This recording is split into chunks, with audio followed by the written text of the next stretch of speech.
Ouais, salut à tous. Merci à Adriel. Je vais essayer d'être un petit peu plus poli que toi, bien que le contenu, il va se rapprocher. Donc voilà, plusieurs choses.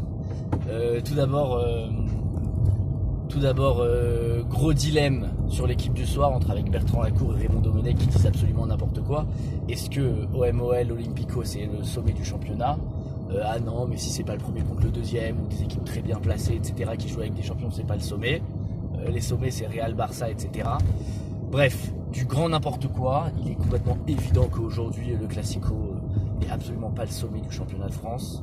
On a tout eu, absolument tout, dimanche soir pour en faire vraiment un sommet. On a eu un échange entre Rudy Garcia et Dimitri Payet en avant-match. On a eu un bus caillassé, on a eu un tifo exceptionnel, on a eu tout un scénario pendant le match avec un penalty, avec des discussions arbitrales par rapport au VAR, etc. On a eu un joueur absolument exceptionnel qui sort du lot, qui sort un des plus grands matchs de sa vie, je pense. Je ne me souviens pas d'avoir vu Payet à un niveau pareil. On voit comme quoi les grands joueurs, lorsqu'ils décident là, ce soir-là je serai présent, et ben ils répondent présent.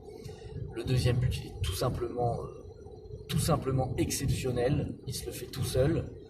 Voilà, il y a effectivement les Lyonnais qui étaient en manque d'effectifs, ça c'est sûr, mais bon, Magui à la M aux Marseillais de enfin remporter ce derby.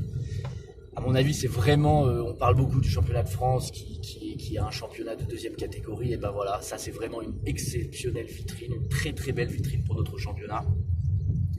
Le championnat de France, moi je pense vraiment que c'était une soirée mémorable. Voilà. Pour ce qui est du foot israélien, très rapidement, on a des cons, on va dire comme c'est quoi, des abrutis. Voilà, comme quoi les Israéliens, le public du football israélien est absolument pas différent des autres. Il est aussi con que dans pas toute l'Europe même, aussi con qu'en Croatie, etc. Donc, je précise, Maccabi Haïfa, Betar Yerushalayim, dimanche soir, ou lundi soir, non, dimanche soir, des abrutis dans le public qui font des cris de singe à Antoine Conté. Antoine Conté, l'arrière droit du Betar Yerushalayim, français d'ailleurs. Donc, le public israélien, encore plus con, aussi con que les autres. On est dans un pays pareil, pas mieux. On n'est pas mieux que les autres, voilà. Donc des cris de singe pour Antoine Conté, on en est là. C'est vraiment, c'est terrible qu'on en soit là.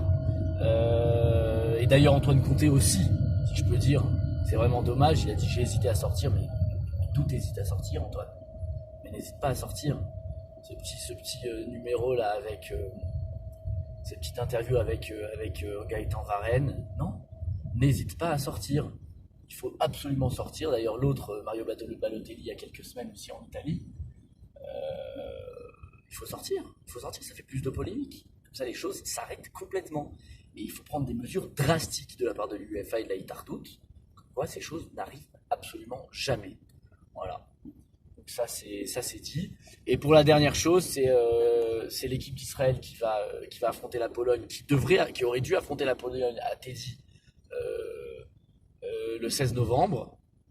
Malheureusement, vu la situation sécuritaire d'Israël, donc là c'est pour parler, savoir où est-ce que va se passer le match,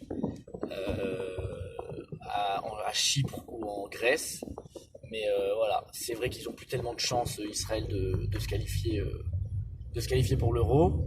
Néanmoins, je voyais bien une victoire israélienne devant leur public, à Téti, avec la folie de ce public. J'aurais bien vu une victoire d'Israël contre la Pologne. Davka, quand l'Israélien, quand il n'y a plus vraiment d'enjeu et ils n'ont plus le stress, et ben ils jouent bien. Donc maintenant, si c'est à Chypre ou en Grèce, je sais pas trop, mais là j'aurais bien misé un billet pour une victoire israélienne contre la Pologne. Voilà, bisous à tous.